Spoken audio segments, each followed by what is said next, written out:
This is Hemant. And Jessica. And you're listening to the Friendly Atheist Podcast. Please go to patreon.com/Friendly Atheist Podcast. Hello. Hey. Yes, right. You keep going. I'm just going to do this. No, that's It'll good. be not annoying. I haven't heard that a gazillion times already. So yeah, that happened this week. I'm back home. Jeopardy. It was an experience, man. He can't tell me anything. I can't tell you anything. Extremely stressful for me. Yeah. I can tell you this. Okay. The show that I'm allowed to tell you about will air on April 1st. That is not a joke. It will air on Wednesday, April 1st. I'm putting it in my calendar. Are you going to have a watch party now that you... Yeah, I'll invite my 0 friends. Sure. Me, and I have friends who are interested in watching. There you go. But I will tell you this, because I haven't been able to talk about this with anyone yet. So, like... Yeah, you just got back yesterday. Just got back. They tape 5 shows in a day, and so I was there in the morning. And I think the thing that surprised me a little bit is they're putting us all... There were like 11 of us there. We're all going to tape at some point during the day with like an alternate standing by who lives in the area. Oh, interesting. And like... I kind of wanted to be like, I don't like any of you. And then we'll all go up against each other and we'll like try to beat each other. Yeah. And like, it was not that at all. Like, they were all really nice. Yeah, because it's all a bunch of nerds like living their nerd dream. Yeah. That's great. It was surprisingly like the worst thing I thought about anybody is I'm kind of intimidated by that one person. But I mean, not intimidated like everyone else is not smart. Intimidated like, I'm not getting a vibe. I'm not getting any sort of vibe from this person, which means I don't know what this person can do. Sure. But other than that, like everyone was just super delightful. Yeah. Everyone's nerdy in their own little realms and really interesting. And what was weird is, so if you're not playing and you only find out you're going to play, except for the returning champion, like who's playing in the first game for sure. Gotcha. All the rest of us, they literally did an orientation and a rehearsal and all this without Alex. None of us get to meet Alex. They had a stand-in do the show. Like, let's do a fake game so you can test the buzzers, learn what it looks like up there. Yeah. So you're on stage. That's cool. Fix your lighting. Fix your lighting. Get some basic stuff out of the way. Very cheesy, like, hello. So they could send it to local affiliates and stuff. Oh, yeah. Super cheesy. I love which this. We all joked about because of how cheesy it was. But you do all that, and you're there. And... then at some point, they're like, all right, now we can just go in the waiting area, which is in the audience, because we're all just sitting there as other people are just coming in to actually watch the show. And are you like, sir, do you know who I am? Yeah, Please put your feet down. They had a little area for us, but of course, they just said, okay, game 1, it's, this person and this person. And you're just like, oh, they did not call my name, so I'll just wait here. And we all just watch the game. Oh, wow. And that's it. And, like, we all had makeup done already. Sure. But they're like, all right, person this and person this, go back for your little touch-ups. And that's it. We'll double-check a couple things with you, and then you're on. And, like, that's the first time anyone sees that. You see Alex as much as you see him on the show. Like, contestants. He just... pops out, does his thing, and like moonwalks into his dressing room. That's exactly right. Listen, there's a reason he's been doing this for 1,000 years. It's a pretty fucking cake So like gig. when they taped the first show, which I was not in because I'm on a Wednesday. Yeah. So game 1, we're all just watching from the crowd, and like we see him when the audience sees him, then we're all super excited about it too. So we watched that game, and it's like, oh, I actually know 2 of these people, having met them for orientation. Sure. I'm like, I'm kind of rooting for both of them. And it was weird. I seriously, as a cynical person who wants the destruction of everybody who's not me, it was a very weird feeling to be like, oh, person... on somebody else's team.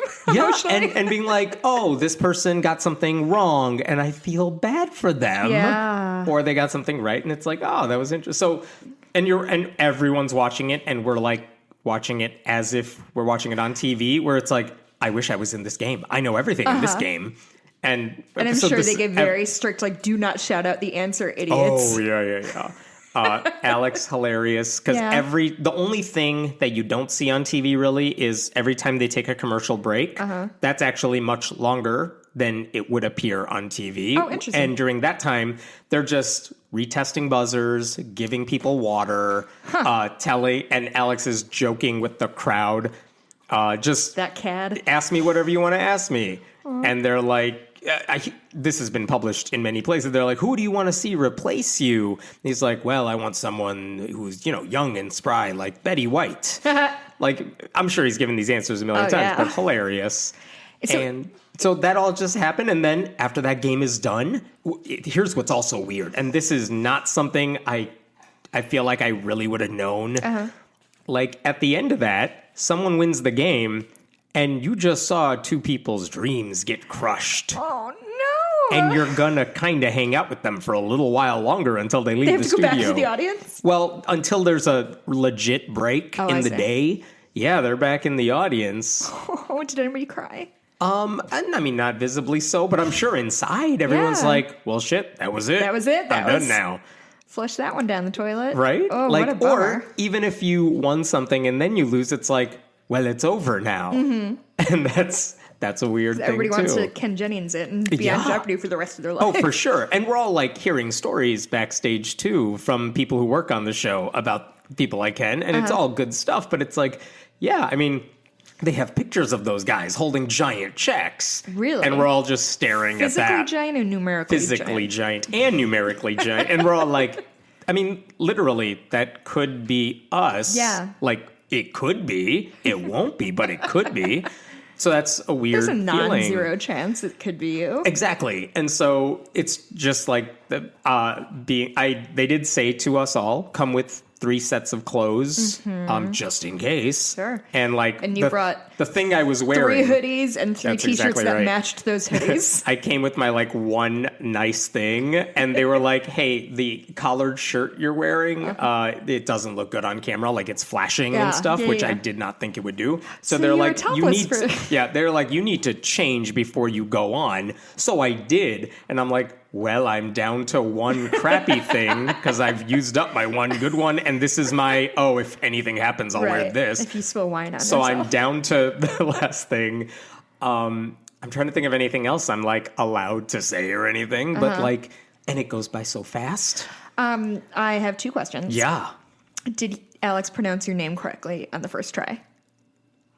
Or are you so desensitized to people pronouncing your name wrong? That's part of it, but part of it is also there were enough people asking me that question from the staff beforehand that I'm pretty sure he got it right, cool. But only because there were people telling him, this is how it's pronounced. Yeah. They also said very clearly, right in the 5 minutes before you go on, they just, do some touch-up makeup. And by the way, these were the stories you submitted, things we could talk about. They just want to run those by you one more time. And they did that. And then they kind of said, all right, we're going to suggest to Alex, maybe talk to him about this. But they also said to us, we'll suggest that, but, he might just do whatever he wants. So if he asked you about something different, just roll with it. And you're like, that's the scary thought, too. Yeah. It's like, you want me to, improv with Alex knowing it's going to be on TV. So when he does it's after the first commercial break, he kind of walks around, makes chat, small chat. Is that one and done and you hope he didn't fuck it up? Or do they say much. Oh no? You're not redoing it. No, it's on TV. But that happened. And during that commercial break, before he does the chat with you, when the commercial goes on, right, during the break, he just kind of runs up behind persons 2 and 3, takes a quick picture with them. They do that for you so you could share that online. That's nice. But no talking. He's just like, all right, Hemant, let's take a picture really. Person 1 was in the last Right, episode. They already did it. Just did that calculus in my head. So he just runs up behind us. He's like, take a picture. Next person, take a picture. All right, fucking let's gets talk. it. Yeah, he knows gets what's it. up. So it was just, it was weird seeing all the sides of it because I was in the audience watching games. Which would have been cool in its own right. Which would have been cool in its own right. I was on stage playing the game, which is crazy and fast. My goodness, it's fast. Is the buzzer really satisfying to push? Does it click or something like that? Or does it? Yes, yeah. If you buzz in and you get the indication you got in first, shit, that's satisfying. Wait, how do you know you got in first? There's a little light that goes on that indicates to like, everybody you're the one who rang in. So Alex there's one is going to behind call the podium on you. as well. They should have like a little like a couple things that were surprising. Which if you only watch the show, like Alex is reading the question, but when he's done, lights go on the side of the board that tell you he's done. You can ring in now. I've heard somebody who played Celebrity Jeopardy said the same thing. And but if you're waiting to see those lights, you're too slow. Oh, right? So, I thought you couldn't buzz in until you saw the lights. Oh, you can't.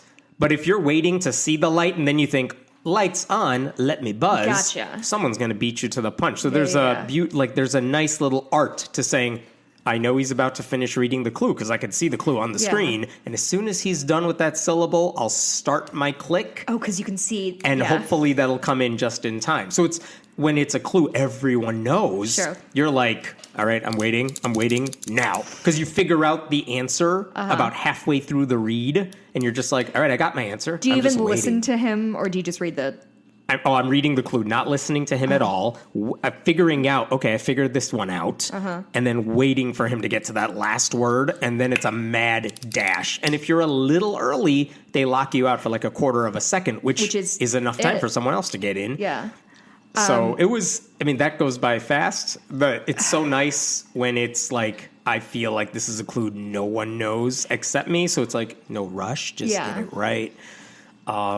But that whole thing, it happens so fast. Oh, and also when it's time for Final Jeopardy, I realize, I've probably seen this on the TV, but I never thought about it. When it's time, they literally have a machine bring up barriers on either side of you so you can't see the other people. Because you're a fucking cheater and they know it. And they're basically watching you as you write in how much you want to wager because they want to make sure, like... They want to make sure you're not pulling any shenanigans, like looking to the side, seeing what someone else is wagering. Oh, I see. So, like, they're watching you like a hawk while you do calculations in your head. Sure. Math comes in handy. So if you're ahead, you say, okay, I'm going to only gamble this much because even if I get it wrong, there's so many strategies on the wagering. And all of that during the games we were watching, all of those strategies.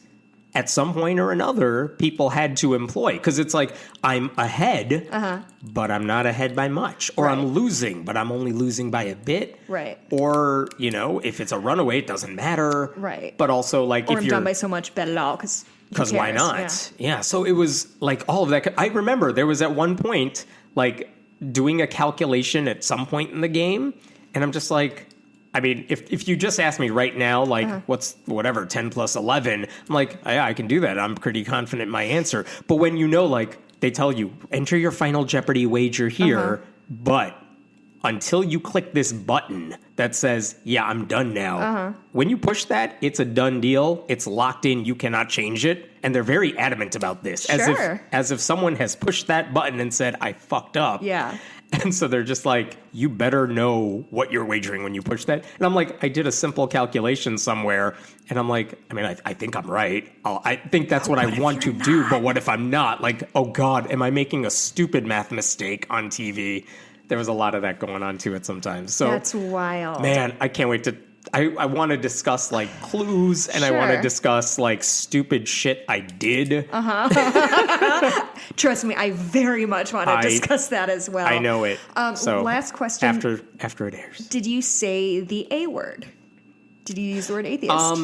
No, and I'll tell you why. Like, there was actually one person there. Guys, that's code for he didn't plug our podcast, I did not plug. Which is a real betrayal. The only thing I said is blogger.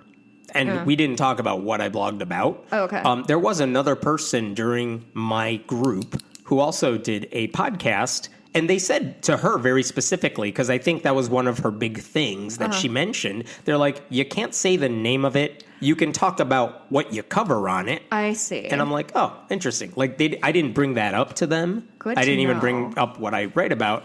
But, so no, it didn't come up, and... Fortunately, Hemant is a very Googleable name. Yeah, right. So if anybody wants to learn more about you. It was such a whirlwind of emotions in every direction, and not just during the play. It's like watching, and you're like, I've known these people for 2 hours. Yeah. And like, I'm really invested in this person lost, and yay, this person won, and like. But also, if somebody wins, you're like, shit, now they're my competition. Yeah. And you're like, it's sizing everybody up in the room, of course, like, well, I hope all of these people play together. That way only one of them Right. And I hope I'm not against this person because they seem good. And were your assessments correct when you were like talking to people like, oh, I bet that person's going to be really good? Didn't talk to anybody about that because we're all thinking the same thing. No, right? but just like, so you're like talking to people and you're like, in my head, oh, I bet this person's really strong. And they get out there and just flop. Like, did that happen or were you pretty good at reading on people? I didn't see anybody flop. They were all smart. And the question was who got in fastest on the buzzer. Gotcha. And who could make smart bets when they needed to. And like I know it's a weird thing to say, but there's so much luck. Oh, yeah. Because we were watching like one game and it's like, I think I could have done really well in that. There was a game I watched where I'm like, I don't know about that one. Like, I'm glad I wasn't in that one. And you're watching the people up there too. But also, if it's hard, then it should be hard for everybody, right? So, yeah, it was weird to just have all of these, like, man, I got lucky in that one, or I had a break go my way or against me or whatever. Like, and when was the last time, I could not think of it in my head. When was the last time it's just me and, you know, it's hit or miss one way or the other. And it's not the end of the world. They made a point of telling us this backstage too. Like, listen, the worst thing really that's going to happen to you is you lose. Yeah. It's not the end of the world. Things will be fine. That's not true. You could become the next meme. You could become the next meme, but like, usually you could be Z-Snap guy and then get. Do you remember Z-Snap? He got a double Jeopardy. Double Jeopardy? Nope, that's not it. What's it called? Final Jeopardy? Not final, but Daily Double. Yeah. He got a Daily Double and bet a lot and got it right and did like a really good nice. Z-Snap, and then somebody from the GOP like appropriated it. Oh God. And he did not care for that. Yeah, you could become a meme, I guess, but for the most part, like, you're just hoping for. I don't remember seeing anything that was like, who knows? Yeah, who knows? But it was like, I don't know. I have not had that many emotions in one day, or that many like feels of any direction. Like, well, yeah. What has happened in your life that would give you emotions? The birth of your children, your marriage. Nothing.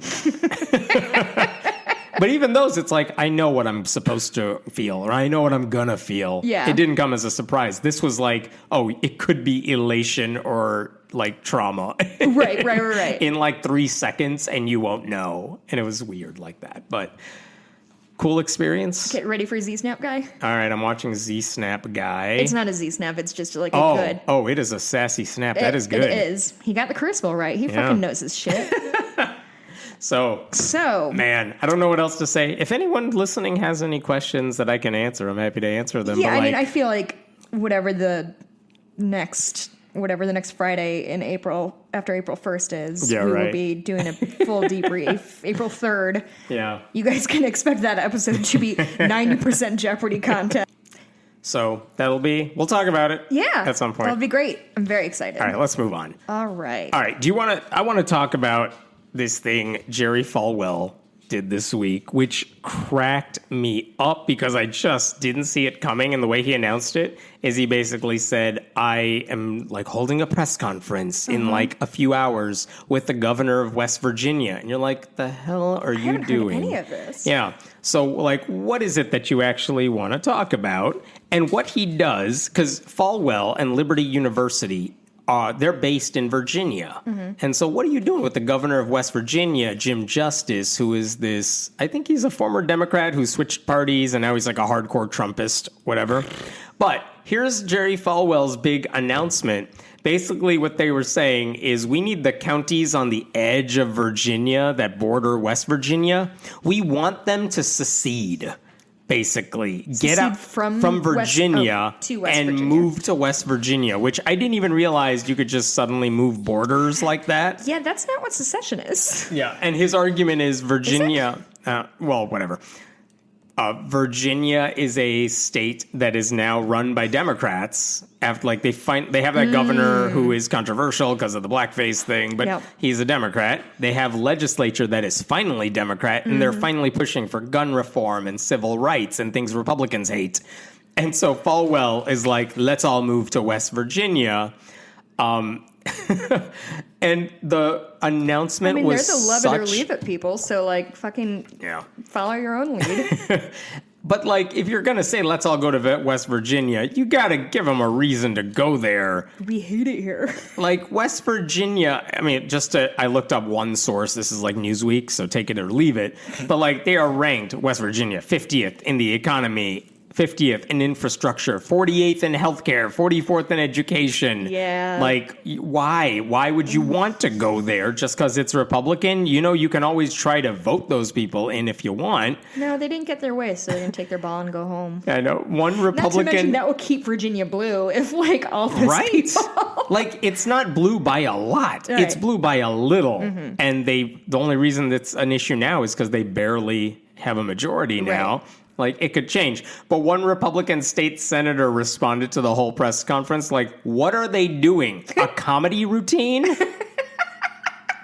The Democrat Senate Majority Leader was like, preposterous. Yeah. And my favorite from Ralph Northam, the governor, saying, as always, Jerry Falwell's words speak for themselves. But yes, they're pushing for Vexit. They want people to get out. And again, here's the weird thing. He's not about to leave. He could always just say, I'm picking up Liberty University, buying some property in West Virginia, hiring my pool boy to go there, and then done. He's not doing that. No, he's not. He wants you to do that, but he's not going to do it himself. Which is wild. Like, if he's going to stay in Virginia and he wants people in Virginia to go to West Virginia, which would, in theory, make the Democratic Party more stronger. Democrat, right? What's his end goal? To create just some Christian utopia where everyone gets shot because they love their guns. In West Virginia? In West Virginia. Yeah, it's a dumb idea for so many reasons. I mean, but it's not even that it's a dumb idea, which it is, but it's just nonsense. Like, there isn't even a logic train that I can follow to the station. It's just like veering off course. Some news stories about it said, here is the legal process. Like, in theory, this is plausible, but it's very unlikely because you got to go through like all these steps, get a petition, get a vote on this thing. A certain number of people have to approve it. Right. It's never going to happen. Right. Which Falwell has to know, but they're just like, we'll just put this out there, put the seed out there, and let's see. Right. Wow. But this idea that like evangelicals more than other people are very much about let's mix with the world and infest them with our beliefs. And that's the goal. I don't think they use the word infest. Maybe not. But like, let's get out there and talk to everybody. The idea of let's isolate ourselves into this little area and leave the rest of the world for everybody else seems very antithetical to Christian values. But which would be fine with me. Which Falwell does all the time. But Lisa Murkowski. What's she do now? She's opposing witnesses. Of course she is, because they don't have enough votes to have them, so why put herself out on the line? Oh, my God. I'm just... Here's another one for you. While all the hell is breaking out everywhere else. Okay, we talked about this before. The Mormon Church, according to some whistleblowers, is allegedly hoarding like $100 billion that is meant for charity, but they just have it in their bank account, not going to charity. Sure. And we don't know if that's true or false. And the Mormon Church is like, well, we don't have to open our books to the public, so we're not going to show you anything. But they also haven't denied like that they're not giving money to charity. Why would they? Whatever.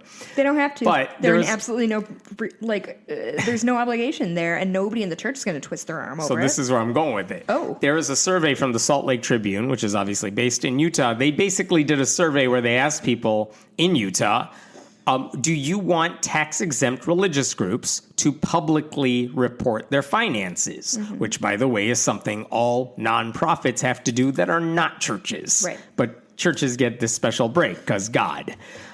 So they said, like, do you want all nonprofits, including these religious ones, to report how much money they take in, where it goes, things like that? And by and large, all these religious people said, yeah, of course I want more transparency. With the exception of very devout Mormons. Yeah. Why? So they said nearly 2/3 of Utah Protestants, like 71% of Utah Protestants, 61% of Catholics, 66% of basically not active Mormons were like, they favored mandatory reporting from all these religious groups. Sure. Atheists and agnostics or no religious people, no religious affiliation, 87% said, yeah, make it mandatory. Who are the 13 people who are like, no, they're good. I trust the churches. Somewhat active Mormons.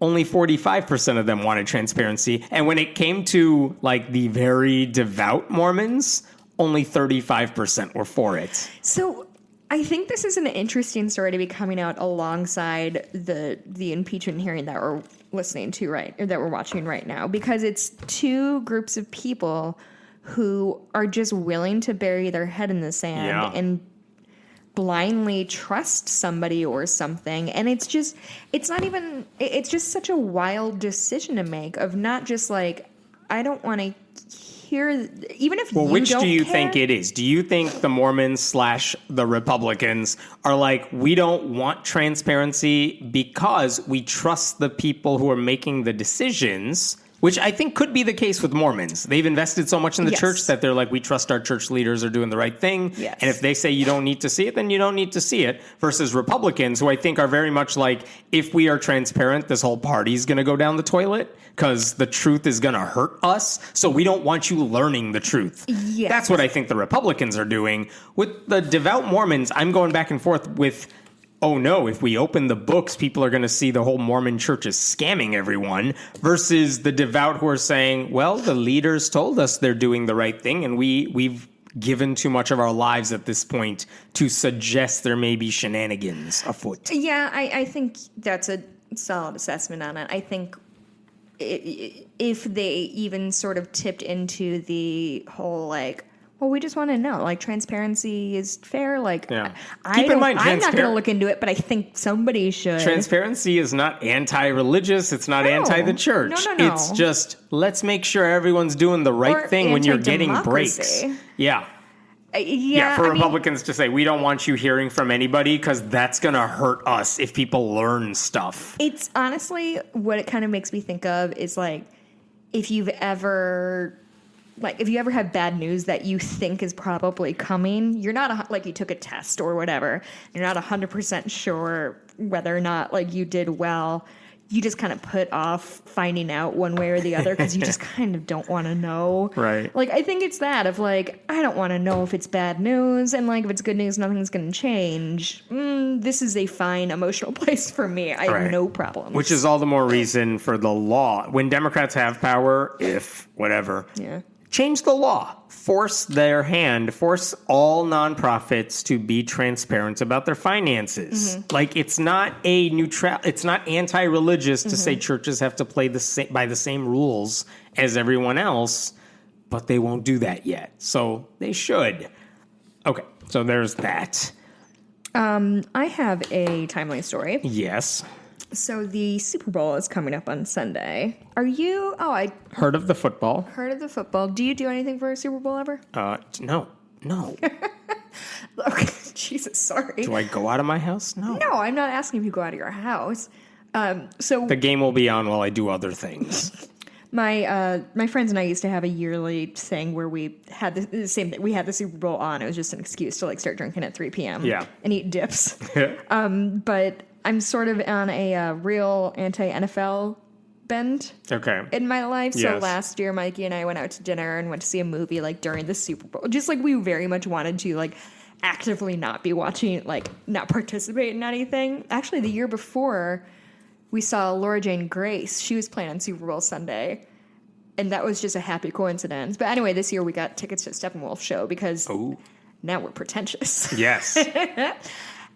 Anyway. So, the thing about Super Bowl is frequently people are more excited about the commercials than anything else. So getting a spot on the Super Bowl is a huge coup for marketing. It's extraordinarily, it's like $5 million this year. $5 million, I thought it was $6 million, yeah. Per minute or per 30 seconds? Per 30 seconds, I believe. Which is obscene and disgusting. But they're putting their ad in front of a gajillion people, so whatever. So this year, there is going to be a spot featuring some drag queens. Okay. Which I'm excited about. Do I know what they're advertising? No. Quick commercial featuring drag queens and LGBTQ activists.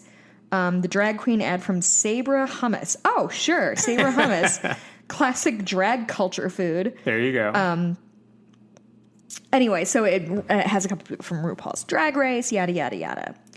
One thing that we will not be seeing on Sunday, if we were watching it, is an ad from Faces of Choice, which is an anti-choice group.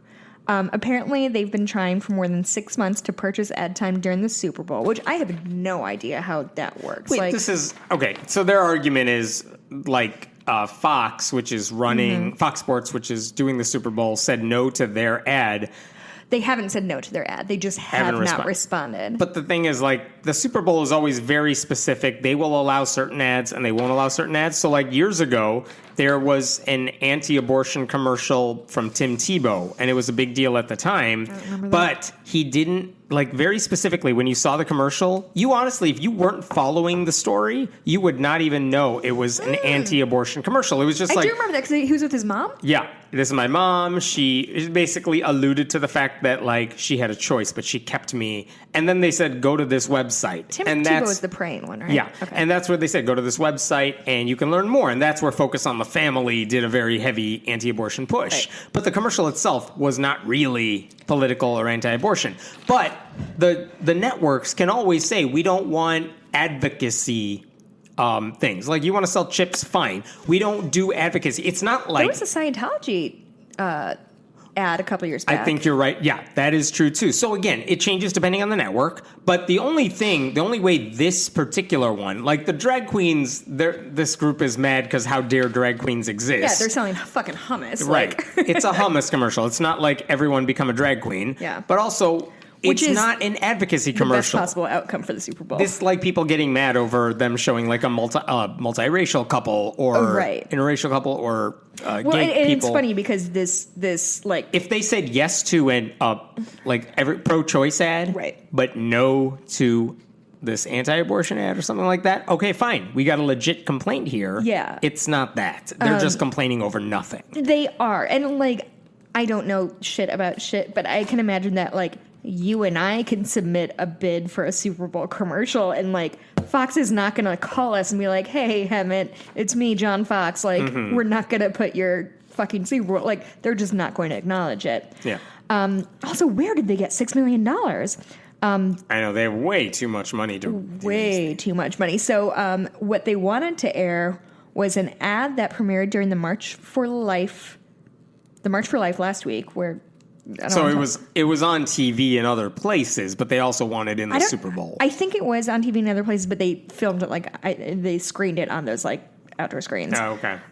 So the founder of Faces of Choice, whose name is Lyric Gillette, she's 28 years old, which, like, that's impressive that she got that. Anyway, whatever, she's young. She said, quote, every great... Sorry. The commercial features the story of more than a dozen people who survived abortions. What? What? I just want to know, like, what okay, so mean? If we feature a commercial with a dozen women who say, I had an abortion, it was the right decision, I'm doing okay. Again, their reaction is not going to be like, well, who cares what they have to say? And yet if we're dismissive of, like, yeah, you survived an abortion. Yeah, your mother hopefully made a choice to keep you or something. That's fine. That's how it works. Yeah. Like, well, and one of the I don't know what they want. I don't think I have it here, but somebody said something about, like, look me in the eye and tell me you think I should have been aborted. And it's such a garbage way to look at things, but realistically, what I would say to that person, and I would say to your face, like, I think your mother should have chosen whether or not she wanted to have you.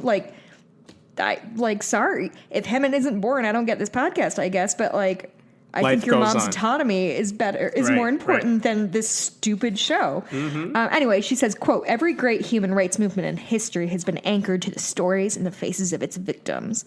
That is what we aim to do. We want to tell their forgotten stories. Not forgotten, never heard, doesn't make sense. And there's no larger megaphone than the Super Bowl. After months of correspondence with the Fox network, we are asking for a definitive answer immediately. Here's maybe my favorite part. If the network refuses to run the spot, Gillette encouraged pro-lifers to shut off the commercials during the Super Bowl and take time to watch the abortion survivors' stories instead on YouTube. You don't have to shut off the TV to watch YouTube. Because you know Fox is definitely going to notice those 12 people who turned off their TV during the commercial, and it's really going to hurt their ad share. Yes, they already got the money. They don't care if anybody watches it. They don't give a fuck. Anyway, it's just a lot for me to deal with. Jesus, I wish I had their problems. I wish they won't take my $5 million to run my silly ad. I wish I had the confidence to be like, hey guys, turn off the only bearable part about the Super Bowl and watch this trash instead. Yeah. 17 times for every commercial. Well, I mean, this is what they're trying to do. They don't actually care if the Super Bowl airs the commercial or not because they get plenty of mileage out of the controversy. Right. So whatever. Don't feel bad for them. I do not. I'm sorry. Did that story make it sound like I felt bad? No. Let's talk about Franklin Graham, the evangelist. He's going to be going on a speaking tour in the UK this summer. But I believe now we're up to 6 venues have said, oh, Franklin Graham, the guy who's like, it just says nasty, nasty things about gay people. No, we're good. They canceled their events. Good on bigots this year. Yeah, so they canceled the events with him. They're allowed to do that. They, I don't know if they refunded the money or whatever, but they're like, yeah, we don't want you at this venue. He's not banned from the country. He can go. But all these places that they rented space from are like, oh, it's you? Hell no. We don't want to be associated with you. Keep in mind, his whole response to all this has been, I'm not preaching hate. I'm preaching grace. Which to him sound different and sound alike to everybody else. Yeah, things he's done. It's a coincidence. He said gay people existing are like a moral 9/11. He said gay people are the enemy of civilization. You all right there? I almost did a spit take. Yep. He promotes gay conversion torture. He said Satan was the architect of gay marriage. This is the guy who's like, I'm just saying what the Bible says. So therefore, it's not hate. The Bible said so much about the Supreme Court ruling of 2013 or whatever. Yes, it did. It's right there in Genesis. So, but he's, of course, again, he's pretending he's being censored. He's not being censored. No one owes you space. Yeah. It's not the government saying you're not allowed to You're not in the U.S., like, censorship laws do not apply. But yeah, he's winding up a storm because everyone in the UK is like, no, we're not Republicans. We're not conservatives. We don't have to put up with this bullshit. And there's enough backlash to him being allowed to use these spaces that all the venues are like, not worth it.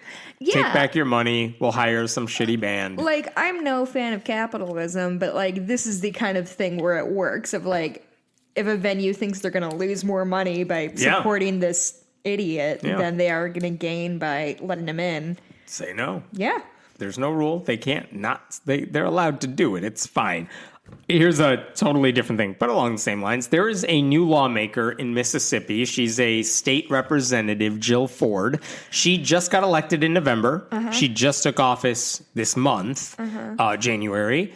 And she's in the process, because they're in this part of the year, where she's filing the bills she wants to discuss. Can you tell me what party she is so I can like put myself in the... Mississippi is your hint. Listen, it's a woman I never know. Yeah, all right. And that's urban areas in See if you can guess, because I'm going to tell you. I'm going to tell you what hand to Hemant. I know. I'm going to tell you what the bill is, according to Facebook, because she hasn't officially filed it, but it's not on the system yet, but it will be.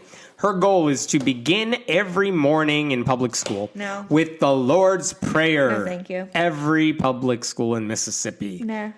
She wrote on Facebook, can you only imagine what would begin to happen in the spiritual realm if the children would stand before him, lifting their heads in prayer, asking him, blah, blah, blah, blah, blah. She said, we would see the atmosphere begin to change across Mississippi as depression and suicide would stop becoming the norm. Kids' grades would rise. Their hearts would be softened. Their minds would be saturated with good thoughts and not thoughts of addiction. And she said, every day thinking about these kids praying to her God, she said, my heart melts just imagining it. And then here's the thing. Her heart melts or softens? Melts. Those are two different settings. She said melts. Which, again, like, just substitute any religion you want. Imagine every kid is just, like, saying, you know, they worship Allah. Her heart would be doing something very different. So it's only, it's whatever she believes she wants to force on everybody else. But here's the thing. So she had to have the idea, this is illegal. Because you can't have mandatory prayers in school. You also can pray. No one has ever stopped anybody from praying in school. You can pray if you want, do it silently, do it whenever you want. No one cares. But so she also wrote on this, the first step is requesting Congress to allow prayer back in school, which is not how anything works. Nope. She said, stranger things have happened. It got taken out by one hell-bent woman. Maybe, just maybe, this heaven-bent woman could have something to do with getting it put back in. Hey, first of all, that's a straight-up lie. She's talking about Madeleine Murray O'Hair taking God out of school, which never happened. I'm sorry. Heaven-bent woman. My favorite thing we've ever... Yes. Heaven-bent woman. But again, her whole premise relies on this lie that Christianity is somehow banned from public school, which it's not, and she's too dumb to realize that that's not how anything works. Then she even says, I know there's a lot of editing to be done, saying like, I know my bill is illegal and it will have to be changed to be legal. Like, maybe if she says it's optional, you can say a prayer. Heaven bent. Which, by the way, that would still be illegal if she said it's optional to have Christian prayers, because you still can't have it right now. Anyway. That's so she wants every Jew in the school system to praise her Christian God. Mississippi and its notoriously large Jewish population. Yes. That's her first thing she's doing in Congress. Listen, if you're listening, this is why, especially if you have the ability to run for office, do it. Because this is who's getting elected instead. Yeah. And again, she has... here's what worries me. I'm not worried the bill is going to pass, even in Mississippi, where it's a total red state. It's not going to pass. Even if it did, it wouldn't be legal. So it's not going to be enforced. But it could be. Like, in the sense that, like, this could pass. This person has power. Yeah. And this is the sort of person that gets elected. This is a stupid, like, it's not going to pass. Oh, sure. But, like, imagine what else she's going to try to do and what we have to, like, waste time doing. Well, and worst case scenario is it passes through somewhere and then there's going to be a lawsuit and it's going to cost Mississippi, which is not the most, like, fiscally lucrative state, money that they don't have. Whenever, and I'm sure I've used this she doesn't care example before, but whenever I hear something like that from, like, a state like Mississippi, a state like West Virginia, which are impoverished, which have problems with education, would need a lot of help and they need a lot of government programming. What they don't need is slashing those government programs. But then they're like, oh, I know the solution. We're going to put, like, in God we trust on all of the... Right. It reminds me of... I was in the musical Oliver when I was in high school. And if you've ever seen the movie or the show, in the first scene, the Food Glorious Food scene. Yes. So it's all the orphans and they've got their, like, it's the police, so I want some more thing. I was in Oliver, too. Wait, were you? I was a gruel server in that scene. Oh, were you? Oh, yeah. Not to brag, I was a dancing skeleton. Look at you. So... I skipped. I may have been a dancing skeleton. I don't remember that. It was a part invented by my director. Oh, I don't. I feel like we had skeletons in our production. I don't know. High school theater. That's your funeral. That was the. That's I wore a black unitard. It was a real. Oh my God! Look. I'm having very bad memories come back. Not embarrassing at all. All that's to say is, there's a bit. So in this hall in the scene, there's a giant fucking banner that's the whole back end. And it just says God is love in giant letters, and it's like these little starving children. And it like I remember being 16. I was just like, that's pretty funny. And like that's what it harkens to me. Of like, well, who cares if we're cruel? Who cares if these kids are physically or emotionally or intellectually hungry? God is love, so you're okay. Right. Food, glorious oh my God, stop food, it. No. I'm shutting this off right now. While we're mood. Never again. My friend Matt, who is going to be on a Fables episode, I think he and I helped paint that sign, which is just... No.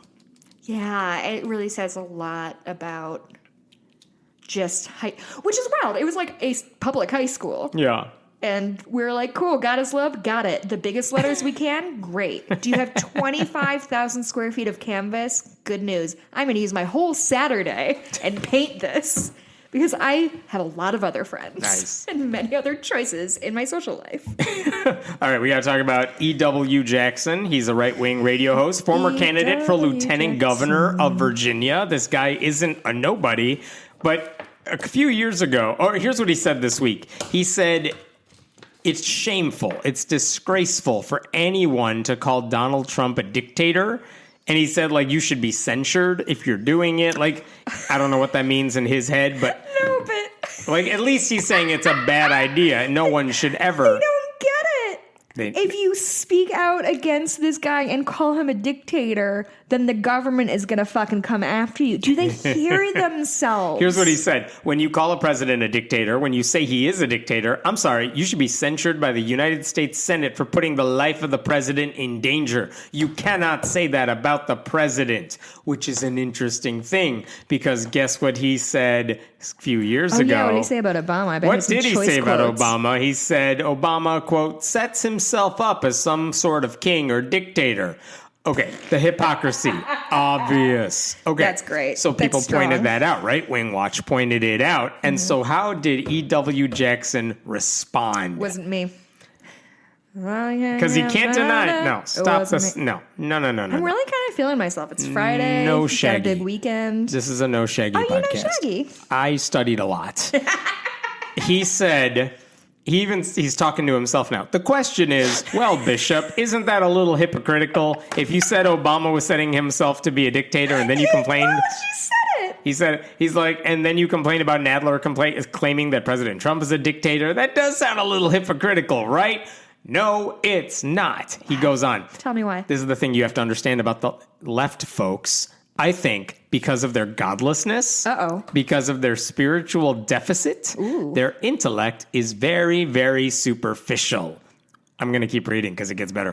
When I say that, I do not mean they're not bright, that they don't have a high IQ. It's literally what you I'm saying that there is an internal malfunction in their intellect that renders them stupid and renders them superficial, and this is an indication of that. Unquote. He didn't answer the damn question. He's just like, you say I'm hypocritical, and you're like, doesn't that sound hypocritical? Well, my response is atheists are dumb. He took such a word journey there. Like, it was like that entire sentence was just like word association from the last one, and then he ended up like, so...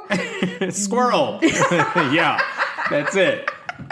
Like, did you catch me in a lie? Are you sure? Like, on the what's it called? When you auto predict, when your iPhone predicts what you're going to say next. Okay, yeah. Have you ever done that where you just keep hitting that button to see what happens? Oh, the center button and just tell me what I'm based on my past. I think that's where he got his script from. Yeah, right. He was just like, Democrats are godless and have a spiritual deficit, so they are dumb. I'm not saying they are dumb, but what I'm saying is they're stupid. Right. And when I say they're stupid... That's his answer to the question of, didn't you say something hypocritical? That's how he deflected.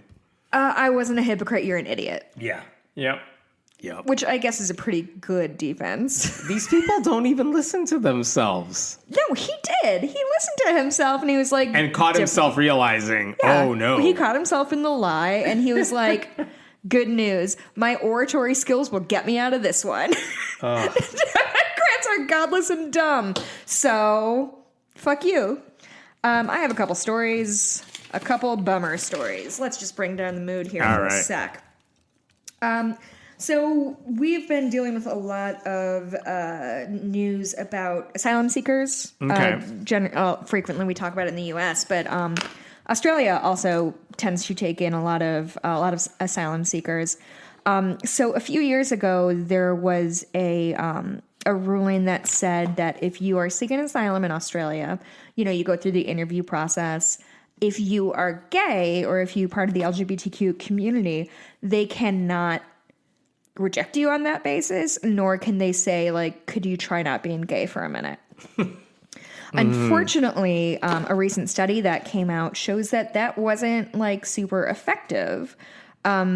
So in a 2018 internal interview of 21 interviews, this is BuzzFeed News made this report,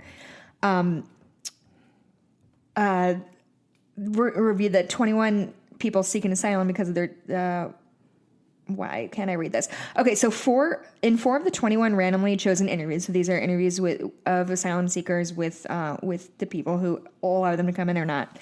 Asylum seekers were asked whether they could be discreet about their homosexuality to avoid harm if they returned to their home country. So it's essentially saying, like, if we send you back to this, like, super homophobic country, can you, like, be chill so you don't get murdered for, like, a sec?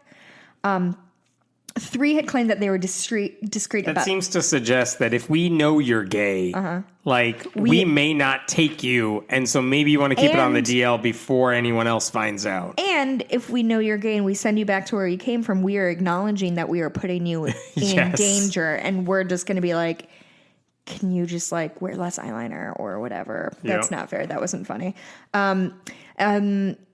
So 3 had claimed that they were discreet about their sexuality in Australia as well as their home countries, and their interviews asked them whether they could continue to be discreet, effectively if they could stay in the closet to avoid harm if they returned to their home country. In the 4th case, an openly gay Iranian man was asked how he would have to live in Iran and whether he could be discreet or live as an openly gay man. In 3 cases, officials asked questions that were inappropriately personal or that misunderstood how sexuality might be reasonably expressed or hidden. About an hour into one video interview, the immigration officer asked an applicant, "Why do you think you're gay?" Oh, Jesus. So, yeah, they found 20% of LGBT applicants are still not getting a fair hearing because of their claims. Granted, it's a relatively small sample size of only 21, but... you know, not disturbing, though. Yeah. Anyone having to say that. Not a strong showing, Australia. Granted, this is a country that only relatively recently said same-sex marriage was allowed. Right. So... not that we're any better, I'm just saying. No. Everybody here is a monster. Like, there's no good guys in the story. Except for, obviously, asylum seekers who are, like, trying to save their own lives. Hey, let's talk about Paula White. Oh, yes, let's. Did you watch the video of her? So she's talking to her church. Yeah, she's Trump's spiritual advisor, so she's, like, an official member. I believe she's now also the head of their, like, Office of Faith-Based whatever. Sure, finally. That's what we needed. That's the problem with this country. So there's a video that's floated around online, and she says a lot of words, and I actually almost transcribed it just so I could do, like, a dramatic reading of it, but my brain started coming out of my ears, and so I was like, I don't care about listeners that much. I would definitely recommend go watch it, because it is the definition of truth is stranger than fiction. She called on everyone in her church to take control over the world, which is a normal thing, I mean, in the Christian world. But what she was saying is she wants you to take authority over the marine kingdom, the animal kingdom, and all satanic pregnancies that seek to harm Donald Trump or the church, which is a very specifically weird thing. Yeah, and I think she demanded that God cause any, quote, satanic pregnancies to miscarry. Yeah, to miscarry. Which is so wild. Suddenly this very anti-abortion person is like, listen, God, if they're satanic pregnancies, just destroy them fetuses. Yeah.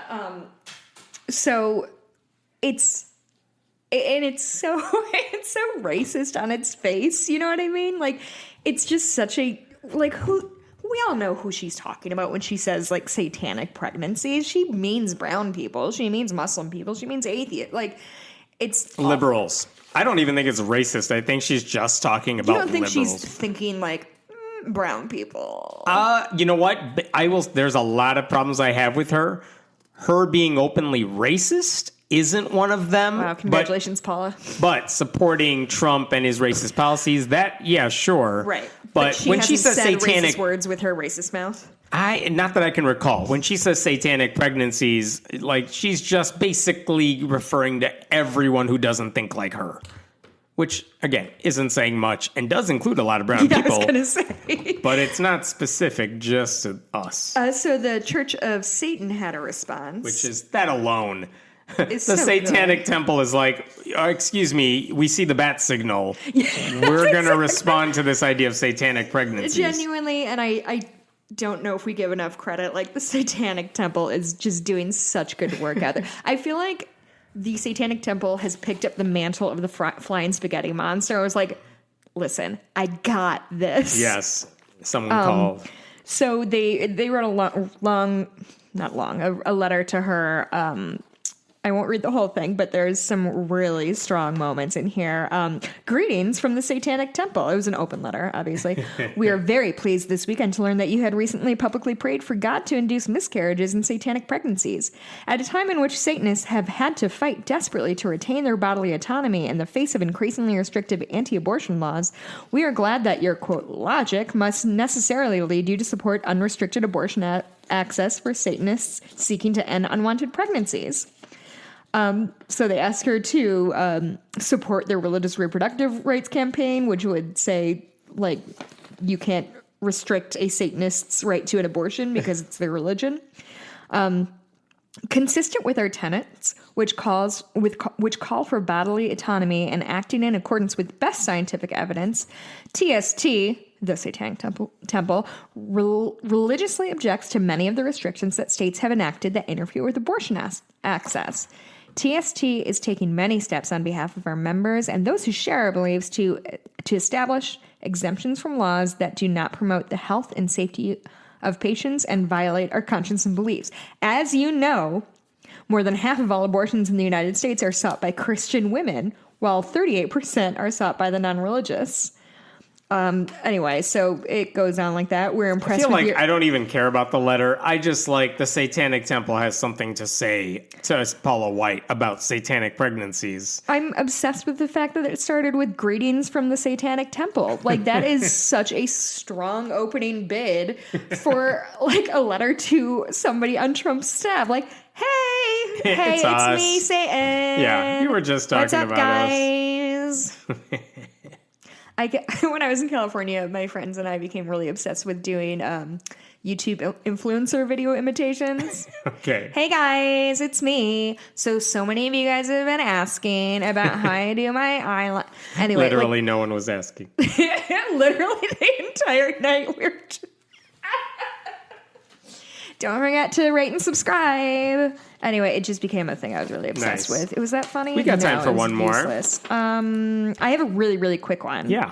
There's a billboard that just popped up in Albuquerque on I-25, and it says, quote, rape is about power and control, so are abortion bans. Wow. It's the work of Progress Now, New Mexico, and they're doing their work to make sure abortion stays safe and legal. And in New Mexico. Good. Like, it's a place where that's going to get people talking. Yep. So that's awesome. So that's cool. All right.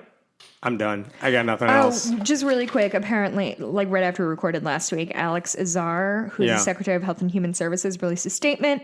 He called his agency, quote, the Department of Life.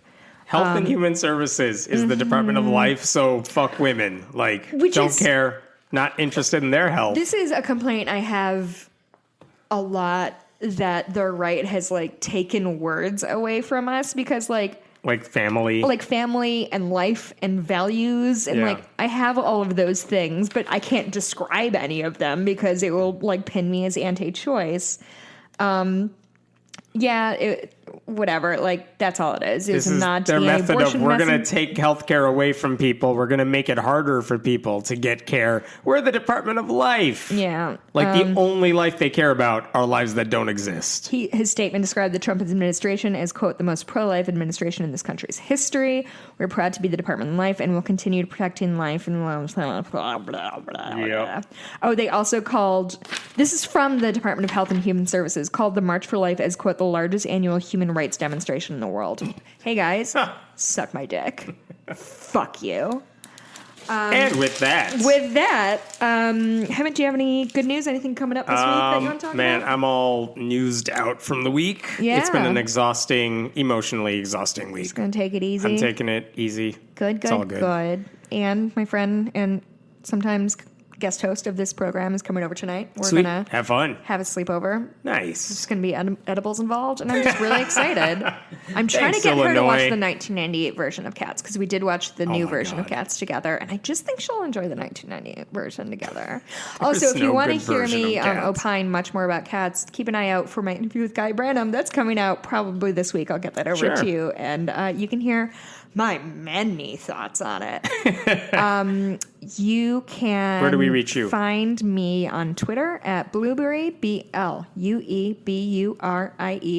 Hemant is at Hemant Meta. Thank you. Go to patreon.com/friendlyatheistpodcast. If you want to support what we're doing, email us at friendlyatheistpodcast@gmail.com if you have questions, concerns, compliments. Go on iTunes and leave us a 5-star review, say some nice words. People, every time I say this, at least 2 people say something really mean about us, so I just need you guys to kind of counterbalance this. And that's it. We'll talk to you next week. All right, bye.